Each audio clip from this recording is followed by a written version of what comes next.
Menara Eiffel dibangun oleh insinyur Gustave Eiffel untuk pameran dunia Paris pada tahun 1889.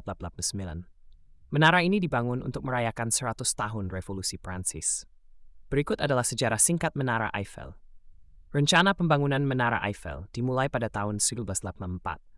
Pembangunan Menara Eiffel dimulai pada 28 Januari 1987 dan selesai pada 11 Maret 1989. Menara Eiffel dibangun dengan besi baja dan 2,5 juta paku.